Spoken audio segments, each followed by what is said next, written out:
trouble, trouble, trouble, trouble, trouble, trouble.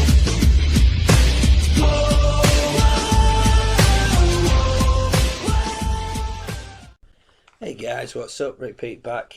Sorry it's been a while since I've done a video. It's been a combination of working night shifts, school runs, in and out of hospital, and just generally being ill.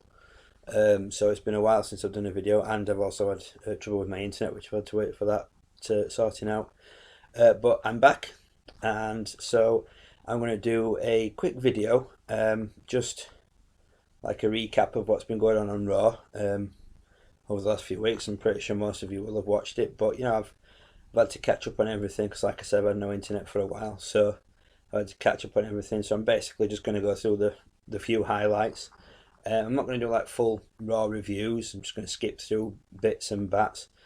Same with the Payback pay-per-view. I'm not going to do a full review of that. I'm just going to skip, sort of flick through it, and then do the last couple of weeks Raws, the personal highlights for me. So without further ado, the first Raw I watched, there was obviously the power struggle between Shane and Steph. Steph basically telling Shane that she was going to be back in charge of Raw, blah blah blah blah. I've basically, as well, I've read that there is genuine tension between Shane and Triple H and Stephanie backstage. The fact that they're never seen together, it's always Shane's there and Stephanie's like there with Triple H. They're never actually in the same room. It's only when they're on camera. I don't know how true that is, because obviously that's on the internet, so you can't always take it as gospel, but apparently it has come from a very reliable source, and it's a superstar who was at the payback event.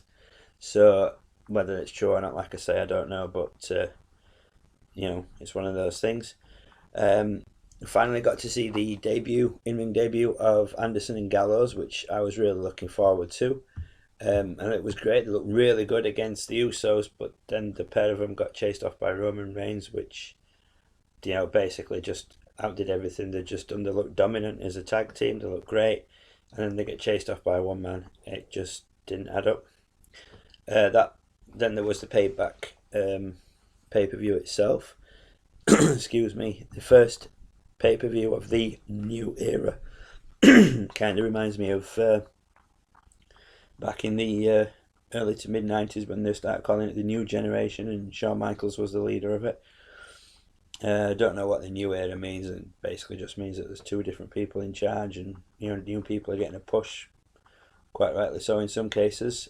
So yeah, Payback opened up New Day mentioned in the tag tournament. They still annoy the hell out of me. I just refuse, will not, point blank, will not ever become somebody who cheers for the New Day. I just despise them. The first match on the card was Enzo and Cass versus the Vaudevillains. Enzo's pre-match promo was awesome. I personally think he's the best promo cutter in WWE right now. He's the best on the mic, hands down. I like both teams that were in the match, but I was pulling more for Enzo and Cass. Unfortunately, the match never really got going, as most of you will know by now, as Enzo got injured after hitting his head on the rope and then dropping outside. It was really scary to watch. I will say this though, for the New Day, and the genuine looks of concern on their faces when they realised that Enzo was in trouble was, don't want to say good to see, but the fact that they acknowledged that a fellow performer was genuinely hurt, and they were genuinely worried was reassuring. Was good to see. I suppose is the best way you can do it. Hence, that's why wearing this T-shirt for a change. Thought I'd show a bit of support to Enzo. Hopefully, he'll be back soon, doing what he does best. Smack talk of Skywalker. So yeah, that never really kicked off, which is a shame. Next up, we had Owens versus Zayn. Owens got the win. It was an awesome match. Again, I'm a fan of both guys, so I couldn't really lose despite whoever won. Miz versus Cesaro. No secret, I hate the Miz. So he could have been wrestling a broom, and I'd have wanted the broom to win. I'm a fan of Cesaro, so I was pulling for Cesaro. Absolute bullshit that he won, the belt. The way that it all came about was really screwy. The quicker he loses the title, the better. And then him and his streetwalker wife can just, naff off into the distance. I'm sick of the sight of the pair of them. Ambrose versus Jericho. Another great match. Glad Ambrose won. Anybody who knows me and seen my videos knows I'm a massive Ambrose fan. Charlotte versus Natalia. We're good to see Bret Hart up and about. Bullshit ending to the match again. Yeah, just absolute bull. Vince came out to announce the who'd be putting in charge of Raw, and again, obviously it was in Chicago, so the pointless CM Punk chant started up. Don't know why people bother doing that, because it doesn't bother Vince. He couldn't give a damn, and it's very unlikely Punk will be back in the near future, given the way he left WWE. And I'm a Punk fan. You know, anybody, like I said, who's seen my other videos, or anybody who knows me from Facebook, etc., knows I am a CM Punk fan. But you know, I just don't see the point of chanting his name. It doesn't bother Vince. It doesn't bother anybody else there. They just ignore it. So they're just basically making assholes of themselves. So yeah, the crowd blatantly behind Shane O'Mac. Vince said what us the fans have known for a while, that he doesn't listen to us. So instead of giving the obvious choice of Shane, which the crowd wanted, he put both Shane and Stephanie in charge of Raw. Would be interesting. Ziggler beat Corbin on the pre-show, and Kalisto retained his US title against Ryback. There's rumours, most people probably heard them, that Ryback's contract may not be renewed. But again, internet rumours taken with a pinch of salt. I know he was making demands that just WWE just don't sort of do. So I don't expect Ryback to be around for much longer. Plus, some of the tweets he sent out are a bit, you know, sort of see you later-ish once his contract's up. He can join the massive list of people who've been future endeavoured, which I will get to that at the end of my video. Styles versus Reigns, not what I imagined it'd be. Ended differently, completely differently to how I expected. And then with a count out, and then Shane O'Mac ordered the match to be restarted with no count outs. Then Roman hit a low blow, and we had a DQ finish. And then Stephanie came out and said that we're going to have no DQs, so there's no DQs, no count outs. So basically, it was pretty much anything goes. That's when it really started. I was disappointed Reigns won. Anybody who knows me, like I've said before, knows I'm an AJ Styles fan. So I was pulling for AJ from the start. But I am not a Roman Reigns hater. I'm not jumping on the bandwagon. You know, I think the guy does what he does. He's basically just become the new John Cena, the face of the company, and people hate him. Overall, I thought it was a decent pay-per-view. Actually, I quite enjoyed Payback. The Raw after, so the first night of Shane and Steph both in charge. Cesaro and Owens was a good match before it all broke down. We're good to get an update on Enzo and Celia was out of hospital and everything. I was a bit gutted that Big Cass had to team with New Day. Like I said, I refuse to jump on the bandwagon like so many. I absolutely despise the New Day. I really hope that the Vaudevillains beat them for the tag titles. Becky Lynch loses to Emma, so you know what's going on there. Emma's basically made a Raw debut and beat Becky Lynch, who was in the match of the night at WrestleMania. Well, one of the matches of the night at WrestleMania. So what does this mean for Becky Lynch in the future? Primo and Epico did another video about Puerto Rico. So are they wrestling still, or are they travel agents now? You know, what's the crack? Everything obviously becomes explained in the next couple of weeks. Ambrose Asylum got cancelled, and Gordon Ramsay, sorry Bon Jovi, sorry Jericho, got the highlight reel back. Then Ambrose gets planted, to quote JBL, when Jericho hit him with Mitch, the pot plant. R.I.P. Mitch. Rusev becomes number one contender for the US title after he won the Battle Royale. I was hoping Ryder might pull it off, wasn't to be, because obviously Zack Ryder's had his career moment for this year. So, you know, maybe he might get a win on Raw next year and that'll be it. Looks like WWE are going to rehash the corrupt referee story with Charles Robinson and Charlotte. Obviously, he's been a long time friend of the Flairs. Try saying that after a few drinks. It's what they did in WCW. Like they made a point of mentioning it on Raw. You know, he dyed his hair. He was Little Nate. He was the Four Horsemen's official referee. He was basically corrupt for Ric Flair. So, you know, it makes sense that why not, redig that old storyline up, because as they know, wrestling fans have no memories, and the older end won't remember that. Right? Yeah. Okay. Rick's banned from ringside in the next match, but I don't mean that Flair's will have something up the sleeve. Personal highlight of the night for me was the main event: Styles, Anderson, and Gallows versus Reigns and the Usos. Purely because you get to see the former Bullet Club members team up again. I'm glad they won, and I'm glad that AJ got the pin. The aftermath was quite interesting. AJ refusing to use the chair on Reigns, then the Usos used it on Styles, so then Styles used it on the Usos, and then Reigns saw it all, went ballistic, and put AJ through a table. That leads us to the following week on Raw. A few personal highlights, like I said, for me. Paige beat Charlotte, which was nice. Sami Zayn beat Miz to make the IC match Extreme Rules a 4-way. Always nice to see the Miz lose, especially when it's against somebody I like. I was most looking forward to, the 6-man tag team match. The Club, as they've been dubbed now, versus the Family, as they've been dubbed, obviously Reigns and the Usos. Good match and very interesting aftermath. Owens kept his place in the 4-way IC match by beating Zack Ryder. I never really thought for 1 second Zack Ryder would beat Owens. Never got to see Big Cass versus Jericho, but Ambrose destroying Jericho's jacket was funny as hell. Jericho said it cost $15,000.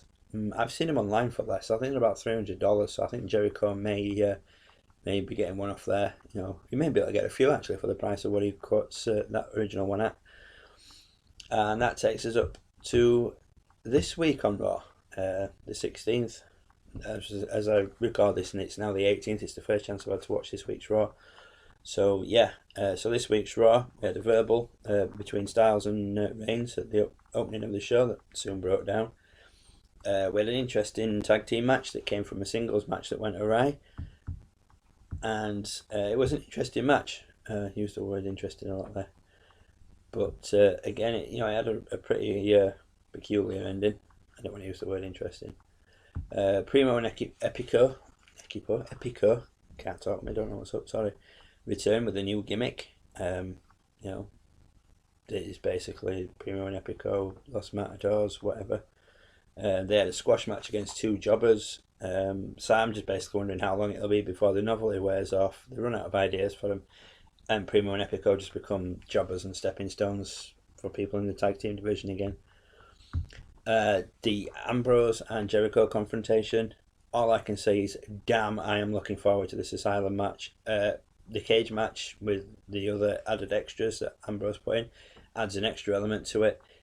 Not quite. I thought they might have gone the whole Hogan stolen TNA's idea of the lockdown with the roof on the cage and the weapons hanging from it, but it's as near as, damn it.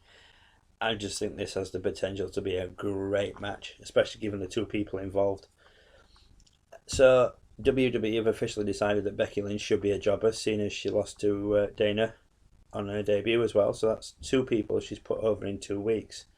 Now, I'm all for talent putting another talent over, but if you're gonna have two people debut and then win, surely you'd use somebody like Alicia Fox, who does nothing anyway, who funnily enough hasn't really been seen since the Bellas left. Strange.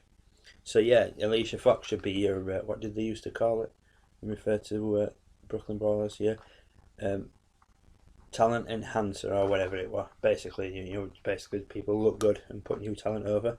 So yeah, Becky Lynch should not be doing that. They should be giving her a decent run. Sasha's not been seen for a couple of weeks on Raw.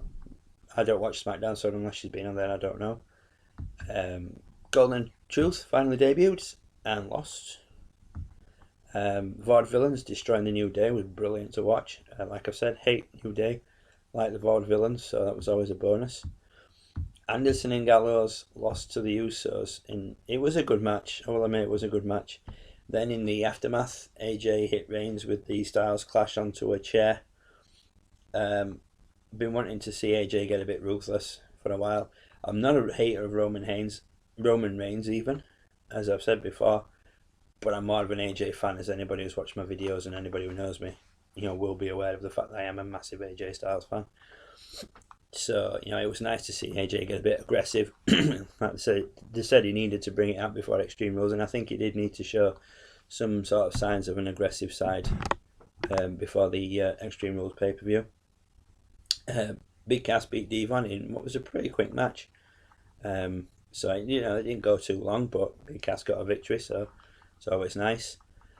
Del Rio beat Kalisto after Rusev had beat Sin Cara senseless and dragged him down to ringside. And then there was the contract signing between Charlotte and Natalya. This was an interesting affair. A bit of a verbal spat, and Ric Flair getting wound up, making out like he was going to go for Shane. Shane telling Rick, I've got too much respect for you. Stephanie stepping forward and saying, well, I haven't, so slaps Ric Flair across the face. Charlotte goes to make a move on Steph. Natalya floors her, sharpshooter.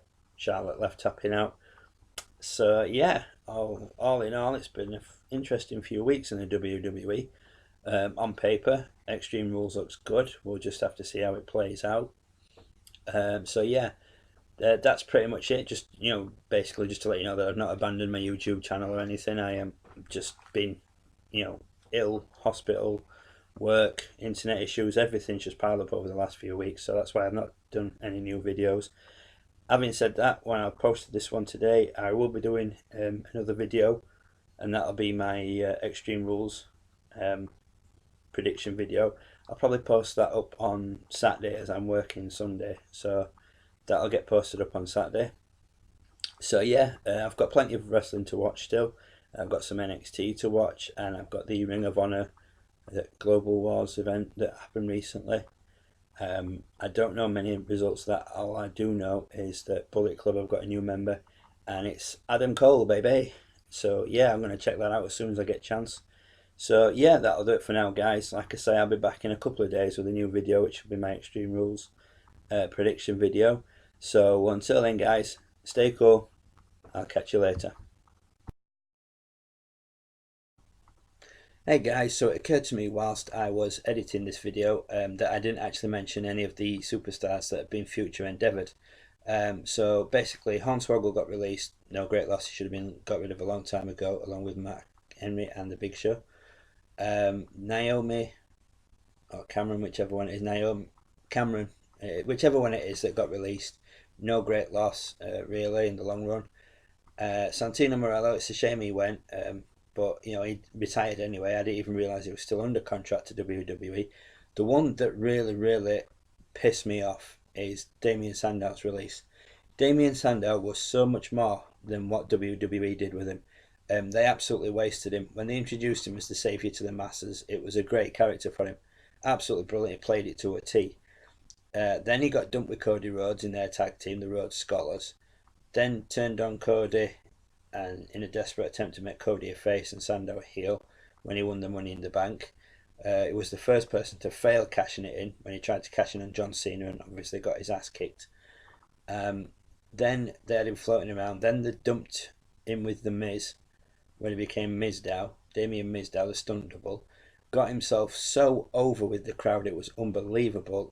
Everybody was behind him. They so wanted him to, stand up to The Miz. And then when he did, it was just like, right, brilliant, we're going to see Damien Sandow do what he does. Then he sort of vanished. He came up every now and again. He appeared in like battle royales, etc., like the US title one recently. And then they just released him. It just doesn't make sense. There's so many people there that have lasted longer than they should have done. Great Khali should have been gone a long time ago. Mark Henry's way past his sell-by date. Big Show needs to be gotten rid of. Tamina Snuka, she's just a big lumbering waste. I mean, alright, she's with whichever one it is that wasn't released from the Funkadactyls. But, that other than that, she's not great in the ring. She's not as good as she should be, given, the fact that she's second generation or whatever. Who else is that should be released? Ryback, which, like I mentioned in my video, probably will be soon. There's so many people that should have been way above Damien Sandow on the cut list. It's unreal. But yeah, they've got rid of him. Absolute waste of a great talent. Every gimmick that WWE have laid on him, every shitty gimmick, may I add, Damien Sandow has run with and he's made it his own. So, it just makes absolutely no sense why WWE would release him. So I honestly can't get my head around it. That's, just defies all logic. He could have done so much more. He would have been a brilliant, US or IC title contender, tag champion. I would say go as far as to say, given the right run and everything, he could have been a great world champion. But, we'll never get to see that, I don't suppose, not in WWE anyway. So yeah, I just wanted to add this on to the end of the video, guys, because like I said in the video, there was some future endeavours and some releases that I wanted to talk about, and then I hadn't realised I forgot to mention it. So yeah, that's it. That will definitely wrap up this video. I'll be back with my Extreme Rules prediction video. Catch you later, guys. Bye.